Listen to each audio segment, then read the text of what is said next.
Good evening and welcome to Scotland at 7. I am coming to you here live from Glasgow. My name is Scott Bevan and we are joined here today by human rights campaigner Pinar Aksu. Hello, Pinar.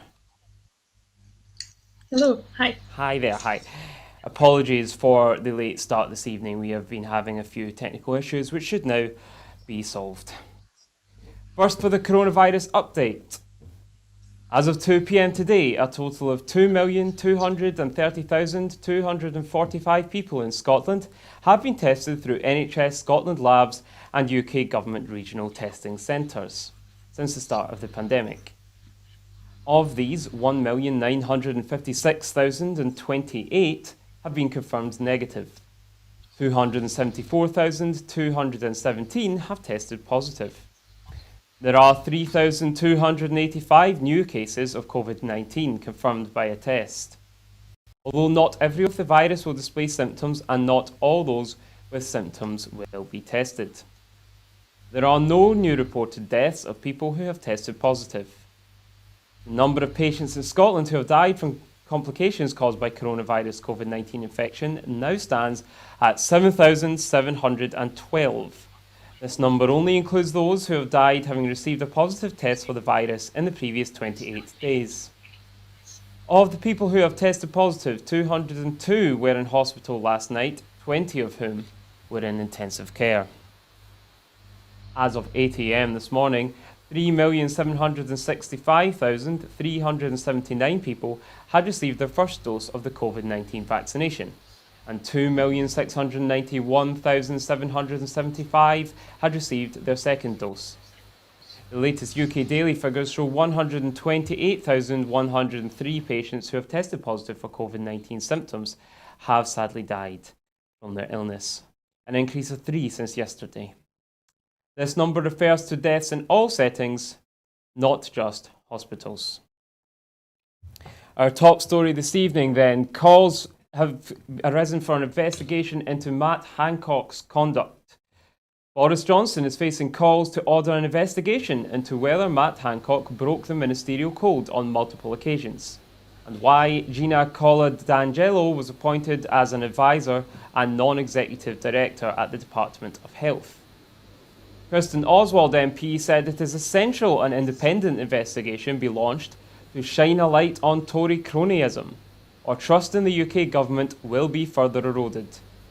The now former UK Health Secretary was reported to have routinely used a private email account to conduct government business, concealing information from government officials and the public, including over multi-million-pound COVID contracts.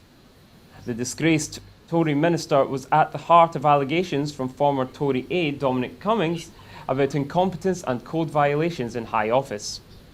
He was already deemed to have acted unlawfully in court over his handling of the test and trace system and other health-related contracts, which had been awarded to personal friends and Conservative donors.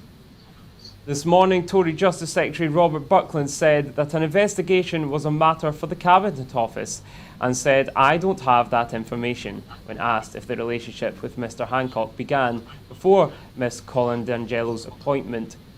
But if declarations weren't made, then clearly that is highly irregular and inappropriate. He said, "I don't know when the relationship began, but I would expect that declarations should be made." It follows reports in the Sunday Times yesterday that Matt Hancock routinely used a private email account to conduct government business. Hancock is also shown to have broken COVID rules during a number of illicit trysts, resulting in the end of his tenure as UK Health Secretary.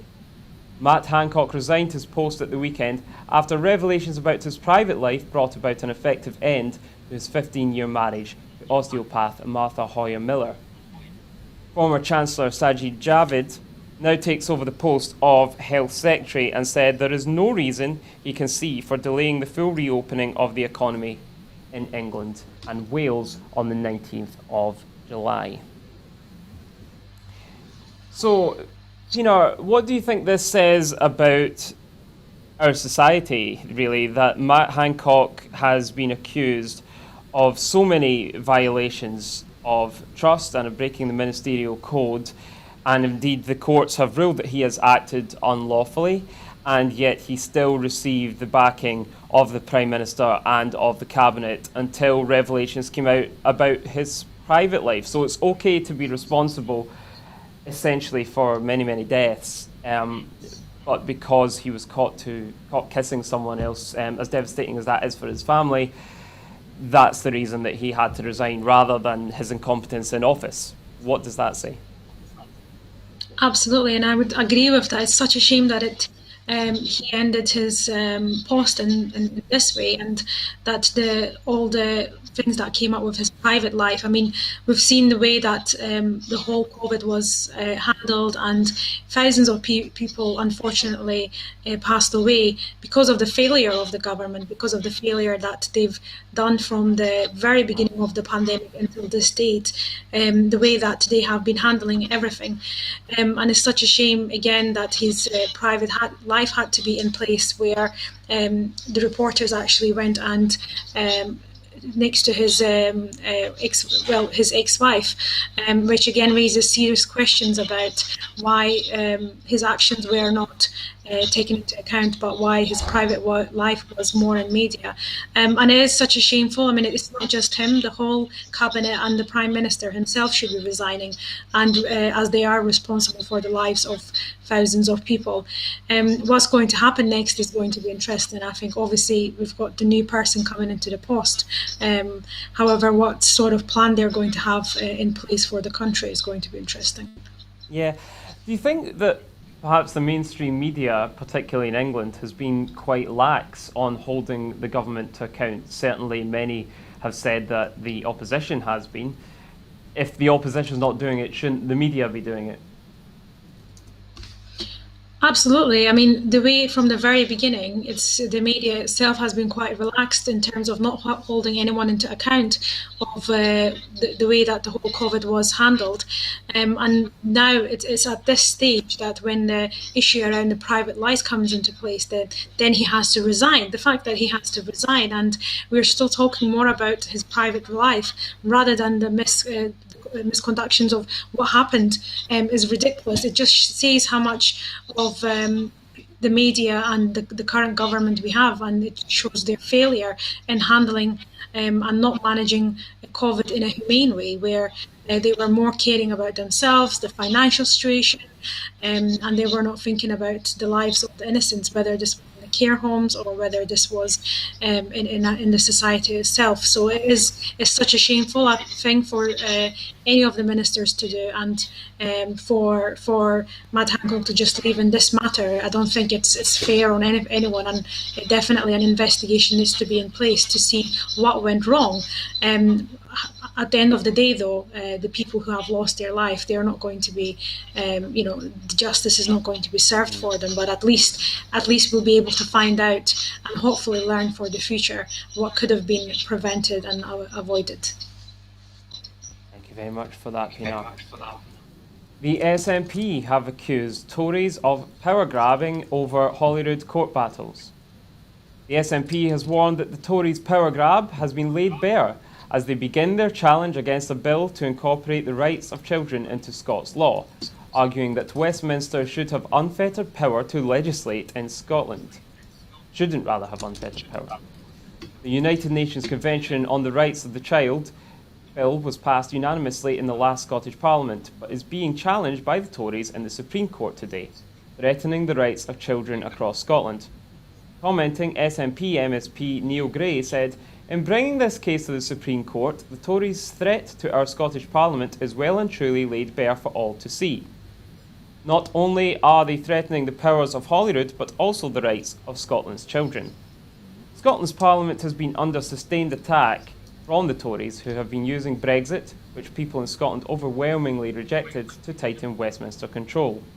Now they are threatening to strike down legislation that was passed unanimously at Holyrood. So this was something that came about after sustained campaigning last year by the Scottish Greens. In fact, 2 years ago, I think it came in. We thought that this would be fine. I mean, no one is expected that the UK government were going to try to step in to say, no, we are going to allow people to hit their children. And yet that seems to be what's happening. Certainly this legislation has not come into place in England, so they might feel as though there's a bit of a disparity between what the Scottish Government are doing with powers that they are going to say are not devolved to them. But it's quite shocking, isn't it, the thing that they have chosen to take the government to court over? Absolutely. I mean, we should be celebrating, and it should be an example to everywhere else in the world, the fact that we are going to be having children's rights as part of our legal system and as part of the society we have in Scotland. This should be celebrated. The way that Scotland is being treated is absolutely ridiculous. And we are talking about children's rights, where the young people and the children are going to be learning about their rights, their human rights, and how it interlinks with the international politics and the policies. And now Scotland is being treated by taking into the Supreme Court is absolutely ridiculous, I think. Instead of celebrating and showing and thinking Scotland as an example, this is the way it's being treated. And I think it's an insult to everyone in Scotland, and especially to children as well. And it's not something that's harmful. We're talking about children learning about their rights, children having their rights. And it's, for the future, it's going to give them the confidence as well to know that this is their right, and this is how it interlinks with international politics. I'm really much looking forward to what the outcome is when it goes from the Supreme Court. But for it to even take him to that level, it's just a shameful act for the government to do. Yeah, I mean, if the Conservative government think that this is going to play well for them, I'm not sure who exactly they're listening to on this. Clearly, the Tories want to keep Scotland within the Union, but if they want to do that, then surely this is not the way to go about it, is it, Pinar? Absolutely. I mean, we already know the issue around independence and the conversation that Scotland has been having for many years now. And I think it could be a step where the government, the Tories, are trying to prove a point by saying that you are not going to implement and have the children's right as part of your legal system and as part of your law. And it could be a step for them to say that we're not going to let you do this. And it's a way of, once again, taking Scotland's right to decide what what we should have and what law we should have in the country. Yeah. Is this just one of, do you think, many instances where the Conservative government are going to look to overrule Holyrood and undermine its efficacy? Absolutely. I mean, we've seen that for many years now when we ask for more power when it comes to devolved and reserved issues. And their recent action with the children's rights is just another thing that they've been doing. Yeah. Moving on then, 10 key questions have been raised for Michael Gove to answer about misuse of COVID funds. The SNP has published 10 key questions that Michael Gove must answer over the Tory government's misuse of emergency COVID contracts and public money for political campaigning on the Union in the middle of a pandemic. It comes as pressure mounts on the Prime Minister to launch an immediate public health inquiry into the misuse of public funds, following revelations that Cabinet Office Minister Michael Gove instructed officials to use emergency COVID contracts to carry out political research into attitudes to the UK Union. Last week it was reported that a £560,000 publicly funded contract was given to Public First, which has close links to the Tory party. It was then extended on the urgent orders of Gove to include union attitude research. Ahead of Michael Gove's visit to Scotland today, the SNP's Westminster leader published 10 key questions for Gove to answer over the Tory government's misuse of taxpayer money for political purposes. 1. Did the Prime Minister approve your decision to use a £560,000 emergency COVID contract to conduct constitutional campaigning on the Union? 2. Who did you share the polling results with? Will you publish these results in full? 3. Were the devolved governments informed of your decision to conduct polling into attitudes towards the Union with emergency COVID contracts? Or was the Secretary of State for Scotland aware that you were using an emergency COVID contract for polling on attitudes towards the union, etc.? These are the kinds of questions that are being asked to Michael Gove by the SNP. We reported on this last week. It's really quite shocking, isn't it? I mean, this is one where, regardless of your feelings about the union, the fact that they are using COVID money to campaign for the union is something that's not just going to anger people here in Scotland, but surely Conservative voters in England as well. Absolutely. I mean, it's potentially using public fund and public money for their own interest and for their own good. And that's something that needs to be definitely looked into, how our money and how the taxpayers' money is being used into actually their own private contractors, rather than looking into what went wrong and rather than looking into what could have been prevented. And it's absolutely ridiculous that this is how our money and has to be used. And we are talking about businesses losing money. We're talking about smaller businesses closing and people not having any support in place. And this is exactly where the money is going. And it's such a shameful thing to do, where they're putting the money back into their pockets potentially. Yeah, I saw Boris Johnson and other Conservatives trying to defend this. And my question to that would be, how? What defence is there for this one? I mean, this is something that is clearly very corrupt and putting people's health and lives at risk during a global pandemic. Under normal circumstances, this would bring down any government, wouldn't it? Definitely. Every day in here we are surprised how much the Tories are getting away with, to be honest. The way that they have handled the whole COVID, the way that they have, unfortunately, because of their policies and their actions, the way that thousands of lives were lost, and the fact that lots of people are still suffering until this day, whether that's their personally loved ones they've lost, businesses they've lost, or people's well-being and mental health. And they are getting away with a lot of it. They should have resigned many months ago. They should have resigned last year, actually, when at the very beginning of the pandemic and the first few months. And unfortunately, they are getting away with it, and we still have them in the government. And as we've seen with Matt Hancock's case, the only way that they are getting away with it is when their private life is taken into consideration, which should not be the case. It should be about how they have conduct the whole situation, rather than something that's totally unrelated. To UK immigration policy now then. Priti Patel proposes plans for asylum seeker processing centres abroad. Home Secretary Priti Patel will publish proposed legislation next week that will open the door to sending asylum seekers overseas as they await the outcome of their application for protection in the UK.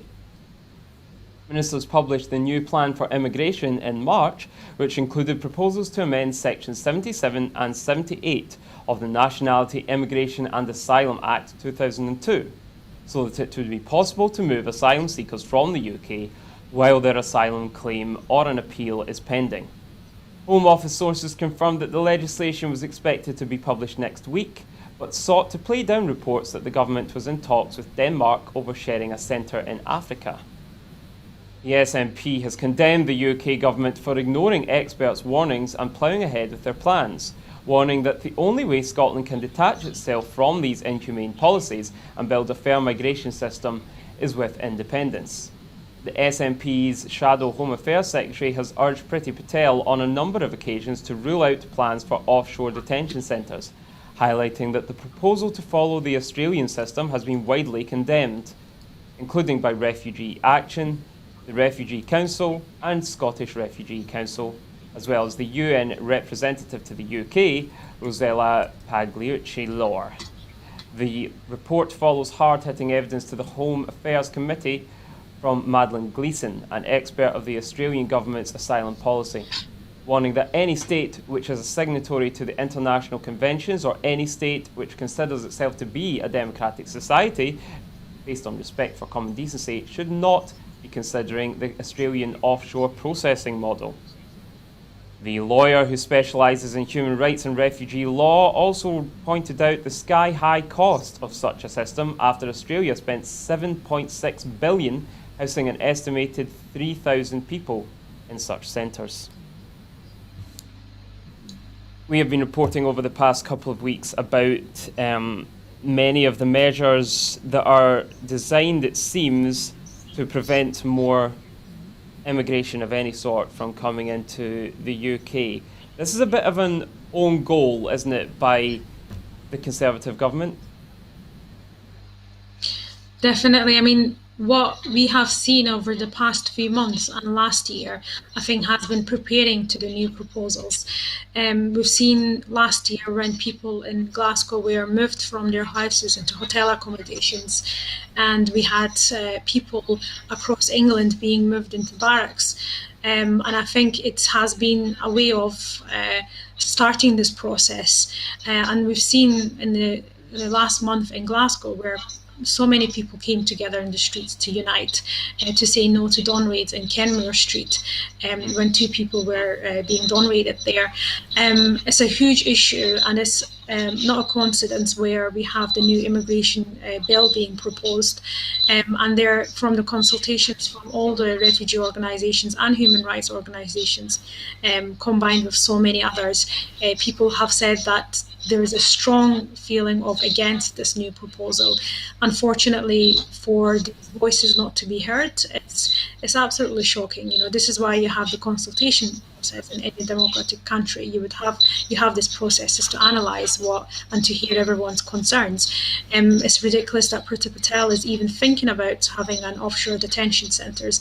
The whole process would be very difficult to organize and very difficult for everyone, especially for the people. You need to think about their well-being and how it's going to have an impact on them, and also how it's going to have an impact on the communities across the country. Having an offshore detention centre is not going to be a solution. And what I don't understand is the reasoning behind this. The system we have at the moment, where people are dispersed into communities, where people are engaging with the local community and getting to know each other, is a huge benefit as part of an integration where people know the local culture, where people learn the English, meet other people, and this is how migration works, and this is how people will get to know each other. You know, having an offshore detention center is just not going to help anyone. It's not going to help the country at all, and it's definitely not going to help any of the people. And also, it might be another way of creating again further human trafficking for people, to be honest. Yeah, the reason that I say this is an own goal is because the Conservative ministers see the figures the same as anybody else. And they know, surely, that we need migration in this country, for the NHS, for our hauliers, throughout the economy. If we don't have that immigration, then these jobs, these vital services simply don't get done. So do you think that it's just a case of them trying to play into what is essentially a xenophobic attitude that led to Brexit in England? Do you think that is what the Tories are doing, or are they going to try and claim it's about something else? I think they've been doing that for the past at least 5 to 10 years. They've been blaming all of their faults and all of their problems on, especially on asylum seekers and refugees and on migration. And we've seen this when the whole issue around Brexit started, when the Leave campaign was in place. One of the key aspects to scare people was to say that we're going to have a lot of migration, we're going to have millions of people coming to the country, and it was a way of scaring everyone to say that this should not be happening. And I think over the past few years, what we've seen is the very smart approach they've been using of the divide and rule, where they are scaring other communities and blaming all their problems on asylum seekers and refugees. And the way that the media approaches this is absolutely inhumane. We see that in the mainstream media, especially after 2015 with the humanitarian crisis, languages such as illegal migrants, illegal refugees, these were very in the media and everywhere. And I think it was a way of scaring the general public to say that there's going to be a lot of people coming into the country.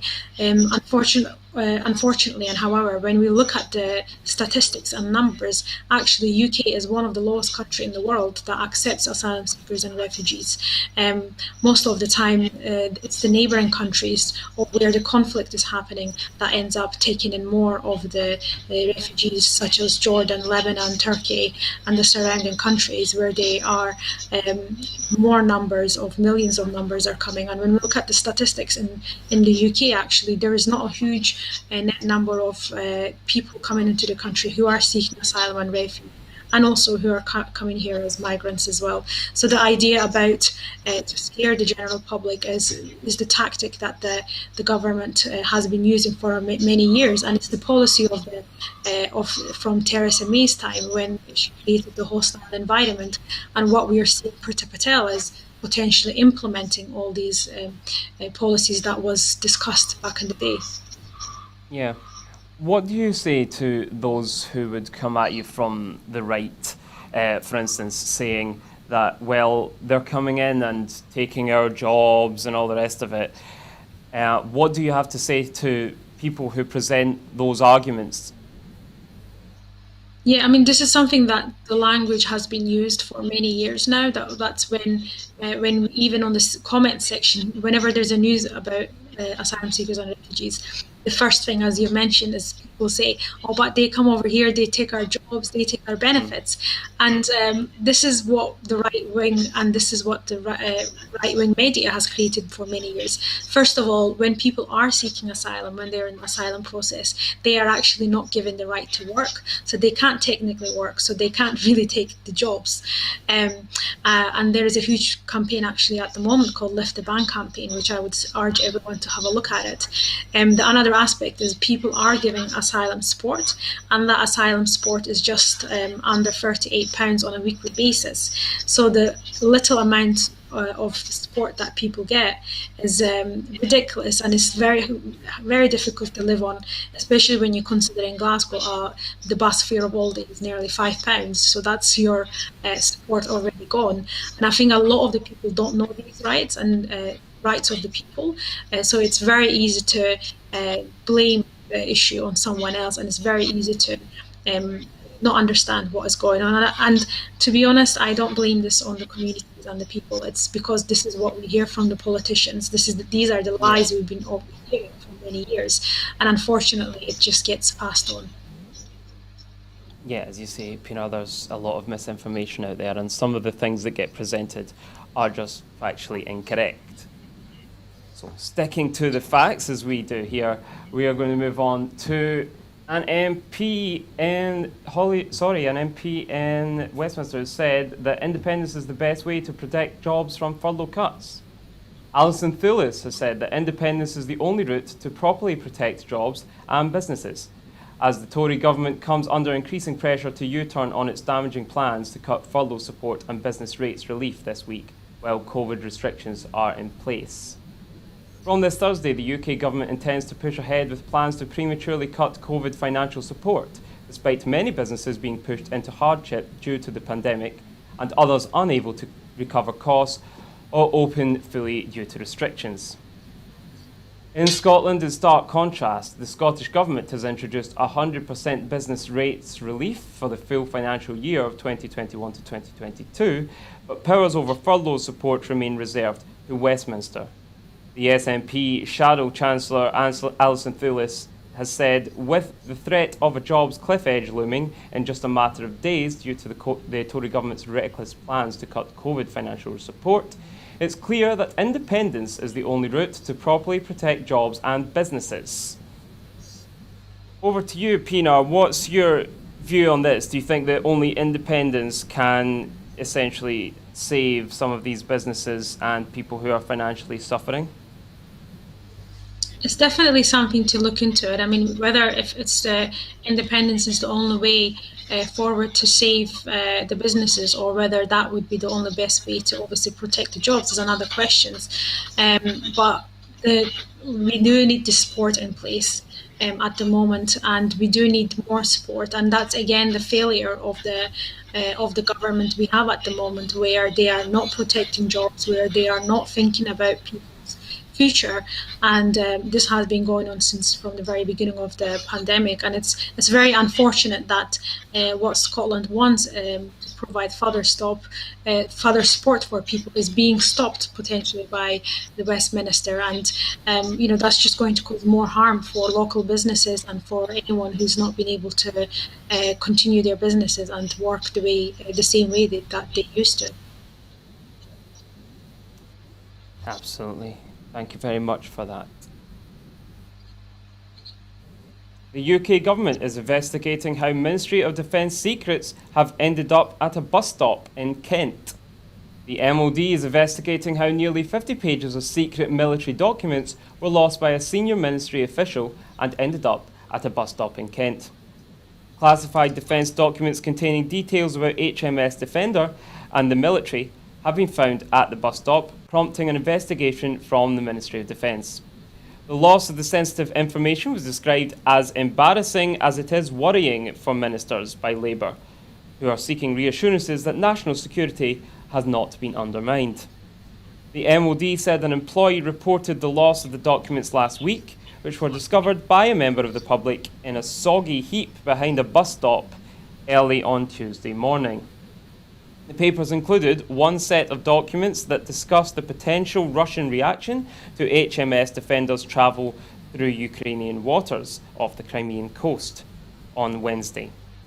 According to the BBC, while another laid out plans for a possible UK military presence in Afghanistan, a member of the public who wanted to remain anonymous contacted the organisation when they found the 50 pages of classified information, which included emails and PowerPoint presentations.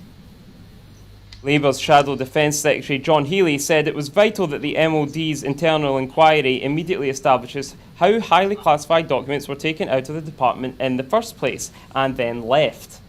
The loss of classified documents that cover a wide range of vital areas of national security is as embarrassing as it is worrying for ministers, he said. Ultimately, ministers must be able to confirm to the public that national security has not been undermined, that no military or security operations have been affected, and that the appropriate procedures are in place to ensure nothing like this happens again.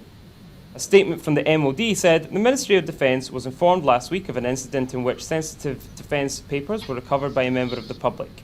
The department takes the security of information extremely seriously, and an investigation has been launched. The employee concerned reported the loss at the time, and it would be inappropriate to comment further.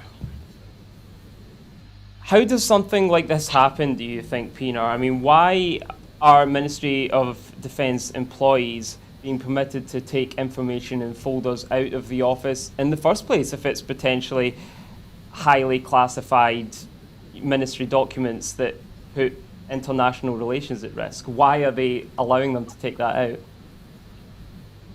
It seems to be that the whole process and the way that the government is handling everything is becoming like a big joke to everyone, and to the people in power especially.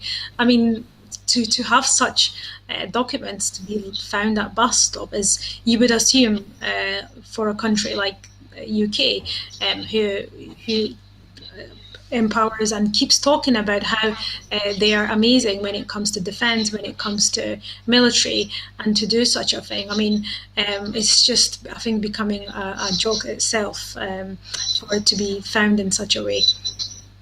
Yeah, like you say, I mean, it is becoming a bit of a joke, isn't it? If this was a parody that was on in the 1980s, people would watch it and say, oh yeah, that's funny, but you know, it would never happen in real life. And it's not as if the 1980s were exactly a high watermark for political accountability. Yeah, so it's a very strange situation that we're all in. And it's not the first time that it's happened either, is it? This happened before, about 6-7 years ago. Something very similar? I can't remember about that, but definitely what you've mentioned about becoming a parody, it's becoming a whole, there could be a really good business for making a movie out of this, where people are making a joke of the whole situation. I mean, it is becoming like a joke, the way that everything is handled, whether that's files being found at bus stops, or whether the way that the ministers are and the secretaries are having to be dismissed in such a way, rather than actually being held accountable into the situation of what they have done, which was wrong, when just referring back to what we talked about, people resigning from their positions. Is becoming a joke, and people are getting away with a lot of things. And unfortunately, we have lost so many thousands of lives, and it's very it's a shameful act, I think, and it's very extremely disrespectful to all of us in the country, and to everyone who lost their loved ones, for everyone to be treated in such a way, for the whole situation, for the whole system to be going and working in a way that seems more of a comedy than actual people in power doing their job. Yeah, you couldn't really make it up, could you?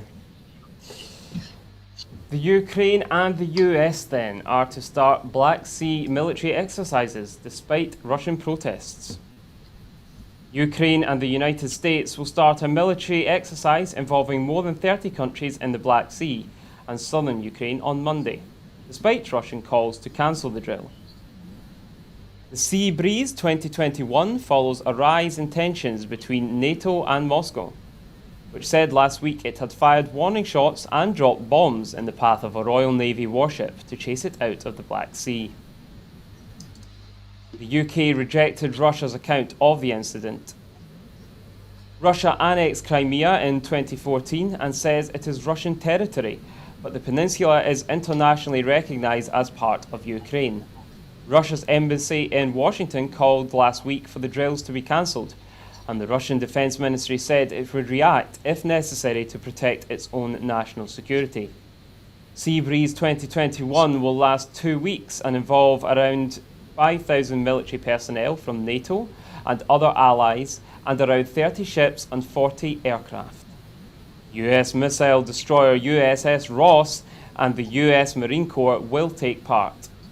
Ukraine says the main goal is to gain experience in joint actions during the multinational peacekeeping and security operations. This is quite worrying in that it raises the spectre of the Cold War, of course, Pinar, and for anyone who remembers that time, I think possibly before both of us would remember, but for those who do remember it, this is something that will scare them, isn't it? It's definitely adding more tension into the ongoing issues that has been going on, especially with Ukraine and the US and Russia over the past few years. So it's definitely not going to have any benefit, or it's not going to create any sort of peace between these countries. And yeah, as you've said, it is really worrying that the way that the countries are speaking with each other, and let's just hope it doesn't result in any major conflict or any casualties as a result of the ongoing dialogue. Yeah. What should the US, Ukraine and the UK do then, since Russia did break international law when they invaded Crimea, and their behaviour in the Ukraine has not been something which, you know, people like yourself, human rights campaigners, I'm sure will be very pleased about. Is this something where the UK, the US, Ukraine just has to get on with it regardless of the consequences, or should they be more careful than they are? I mean, I think it's a really big and tough question, but when we look at who is breaking the international law and who's in the international community, I would say none of the countries are better off than each other. Even UK and US and all the countries, they are breaking constantly the international law when it comes to their actions. So actually the international law has to be looked into and to be seen as if to be seen whether they are doing their role and whether they are having the responsibility within the international community. So I think in overall the whole the concept of the international law and the international community are getting away with various acts that they've been committing for many years. So I think actually the whole system needs to be questioned in the international community, whether it's working or who it's benefiting and who it's probably protecting and not protecting. Yeah. We will keep on top of the developments in the Black Sea and update you as the days and hours go on. To housing then. Housing Secretary Shona Robertson has welcomed new joint statements from landlords reaffirming their commitment to supporting tenants facing difficulties during the pandemic. Signed by representative bodies for local authorities, housing associations and private landlords, the statements underline the sector's commitment to only taking eviction action as a last resort. The move follows this week's announcement by Deputy First Minister John Swinney of a £10 million grant funded to support tenants struggling to pay their rent as a direct result of coronavirus. The new fund takes the Scottish Government's total support for tenants during the pandemic to almost £39 million. This, on the face of it, looks like positive news for tenants who are going to struggle and who have been struggling as a result of the pandemic and, of course, Brexit as well. But is there more that the SNP could be doing? Should they perhaps step in and introduce some sort of private sector regulator to control these landlords who have really been sort of ripping people off over the past few months? I mean, the whole situation around rent and private renting continues to be becoming very worse, especially in the past few years, and definitely more needs to be done to have more social houses, but also to have more affordable houses and more affordable rents, and that's a big ongoing issue. And definitely whether that's the SNP or any other political parties, they need to look into it. We have seen that with people were stuck in their agreements during the pandemic, and people had to be continue to pay in huge sums of amount for their rent, and we did see some people trying to be evicted from their properties. And I think it just comes back to that discussion around private rent and how much the landlords have ownership over increasing to rent, and that's something that needs to be still looked into. But I'm glad to hear that there's some positive news when it comes to tenants having more rights, especially during the pandemic. As you say, a lot of people are struggling with rents being incredibly expensive. Mass house building is going to be something that has to happen over the next few years, isn't it? Hopefully on brown belt land, but it's something that's going to need to happen in Scotland, because otherwise there won't be enough houses to go around. I mean, definitely there is it's something that we need to look into it, and we need more social housing, rather than looking into more private sector. Even the houses we have at the moment, the rents are still very extremely high, so we need to look into ways of making it more accessible, look into ways of making it more affordable for people who might potentially not be able to afford it in that way. And I think the private sector the private renting sector is having, because of the changes over the years, they are having more power, and they can just easily make decisions on whether to increase the rent or not. And I think that's another area that definitely needs to be looked into, of how much power they have in increasing to rent. Yeah.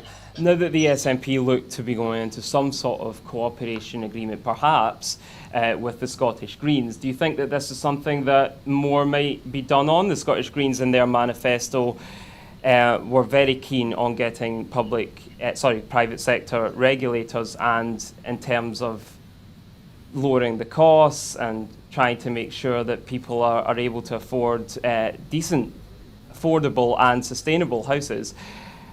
Do you think that the SNP will work with them on that? Well, whether they would work with them or not is an one question. But the other question is, let's hope that there is some improvements in the near future to be taken. Or else, if there is if we continue waiting, it's going to be a huge backlash, and people are going to be experiencing homelessness. And I think that's the last thing we want for people to suffer more, especially after very huge stress and obviously the pandemic itself. So let's hope that there is some positive outcome from these discussions. Would you be campaigning for rent controls yourself? Do you think that that's something that you'd be wanting to get involved with? Oh, definitely. I mean, there is a really great campaign at the moment called the Living Rent Yeah. campaign that they've been supporting a lot of tenants, and they've been having dialogues about what could be done and what could be changed. So definitely, I think campaigns like this and which takes place across the city and across the country, people need to be involved so that we do know our rights as tenants, and we can have a better living condition. Yeah. Thank you very much for that. Improving cancer waiting times now then. A £10 million fund is being provided to health boards across Scotland to improve cancer waiting times. The money will be directed to where it is most needed in each region and could be used for enhancing staff skills, investing in diagnostic tests and supporting evening and weekend working so that more patients can be seen. Health Secretary Hamza Youssef announced the fund while visiting one of Scotland's first early cancer diagnostic centres in Fife, which will see patients with non-specific symptoms suspicious of cancer receiving a diagnosis within 21 days of referral. This is good news, isn't it, for the NHS, which has been under serious threat due to the fact that they've been dealing with COVID-19 symptoms and COVID-19 issues for the past year. A lot of other things have sort of flown under the radar a little bit. So this is something that's necessary, isn't it?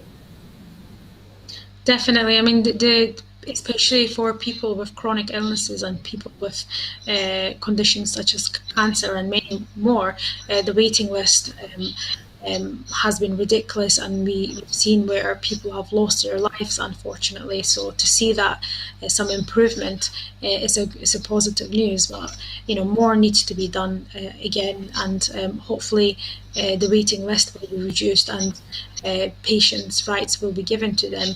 If not, again, the waiting list especially is extremely long, and in some cases it's just going to be with the new patients coming in and the old ones as well. It's going to be difficult to manage, but this just shows the ongoing issue that we have with NHS. For many years it's been underfunded, and the pandemic itself has shown the importance of NHS and why we need it as a public body rather than have it as a private to be having as a privatized. So it just shows that the need that we have for the NHS and how it should be in public hands and why the support needs to be in there. And again, at the end of the day, it's people who are waiting, having to wait there for many months and potentially, in some cases, years as well. Hopefully, this is some positive news. But overall, in general, we need more funding needs to be put in place for NHS. Yeah, I mean, people have been hoping, of course, that the NHS and all of life in general is about to go back to normal in the next couple of months. But with the Delta variant on the rise, do you think this is likely to happen anytime soon? Well, that's the other thing. We are nearly in July now, which is the summer period in Glasgow. Well, you could argue whether that's summer or not. but it's something, yeah, definitely needs to be looked into whether the cases are increasing or not. I think in the latest, as you had mentioned at the very beginning, the cases are going high, so we really do need to be careful, and that's why it's really important that the NHS is prepared and there's support given to the staff at NHS to handle if there's another the third wave or there's another lockdown that happens. And it would be extremely difficult if we go into that situation where the staff at NHS have been not having their rights for many months now. So let's hope that the cases do stay low and we do not go back to where we were last year and this year as well at the beginning. Yeah, something else we reported on, of course, at the beginning was that the new Health Secretary for England and Wales, Sajid Javid, said that he sees no reason why the UK economy can't fully open back up on the 19th of July. Do you think that that's a credible position right now? I would say that they would need to obviously speak with the experts, especially when it comes to the cases increasing and how that's going to reflect. I could see that obviously they're coming from the economical aspect of the area where they're thinking about the businesses, but then you need to think about human lives as well and human costs too. So it has to go in line with the researchers and with the scientists. They can't just make the decisions to say everything will go back to normal. And I think that's what happened last year. We were really keen. The government was keen to bring everything back to normal, that it didn't have the thought to think about the longer term impact on people. So let's hope that there's more dialogue between the medical experts, the scientists, and actually people who make the policies. Thank you very much, Pinar. And finally then, self-registration for vaccinations for all over 18s. Anyone aged 18 and over who has not received a first dose of the coronavirus COVID-19 vaccination or has missed their first dose for any reason is being invited to self-register for an appointment. The portal will be open from 8 a.m. on Monday the 28th of June until this initial vaccination programme ends in September. The online system, which was used successfully to encourage unpaid carers and 18 to 29-year-olds to come forward, will be available to every adult in Scotland. Those who sign up will receive a text or email with details of their appointment, which they can change if the time or location is unsuitable. You can sign up at nhsinform.scot/vaccine registration. I had to do this myself, Pinar. I had to contact them because I hadn't received any word about mine, and I got the information through, and then I called up on the day because I actually couldn't make it and got it rearranged for the following day in a different location. So it's actually functioning quite well, I would say, at the moment. Have you had yours yet? Well, I've similar situation with you. I've not had my vaccination yet, and I've used the new service today and registered for it. I've not heard anything back though, so let's hope that maybe tomorrow or the following few days I'll hear something back and get mine sorted as well. Yes, let's hope so. There are people, aren't there, who are still a little bit concerned over the vaccination due to conspiracy theories that have been put about over the past sort of year, really, warning that this has been rushed, etc. Do you think that the uptake sort of shows so far that people aren't listening to these conspiracies, or do you think that there is still a lot of concern out there? Well, I think those people who don't want to take the vaccines, they're not going to take it no matter what you say. So what we have in Scotland at the moment, the figures are looking good in terms of the people who are, having the vaccination. So let's just hope that it continues that way and we have more people taking the vaccine rather than thinking about other things and refusing to take it. Yeah, we're getting up towards nearly 3 million people who have had their first dose of the vaccination. Do you think that means that the end is in sight? Well, depends when we talk about normality, when we go back to normal, what that means. But it's great, step that there's over, like you said, 3 million people who's got vaccinated. In Scotland, yeah. And I hope that's in Scotland, yeah. And hopefully that's a step towards a positive future for us. But we still need to probably listen to the scientists and experts when it comes to thinking about when to reopen everything. And not rush into just thinking that the virus is gone and we should just go back to normal. So again, I think we need to just be careful and listen to the scientists. Yeah. After a year and a half then of this, there's quite a lot of mental health problems that are going to need a lot of provision to deal with once the health impacts of the pandemic have started to ease. I think this is something that the Scottish Government are focused on. I think they should be, definitely. I mean, that's the waiting list that we see from the GPs and NHS as well.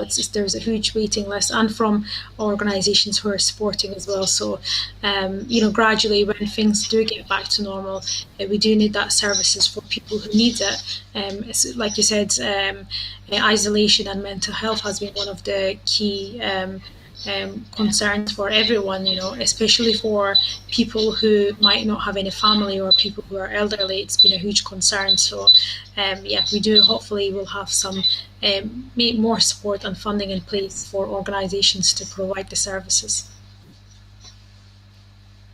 Thank you very much for that, Pinar Aksu. This has been Scotland at 7, and we will see you again tomorrow. I will be back with you on Wednesday evening. Thank you very much for joining us today. We can only do what we do here at Broadcasting Scotland because of the generous support that you are so kind to give. If you can in any way help us to continue to make these programmes which are not beholden to commercial interests or any government, then please do consider contributing. Thank you very much for watching. I've been Scott Bevan, and good night.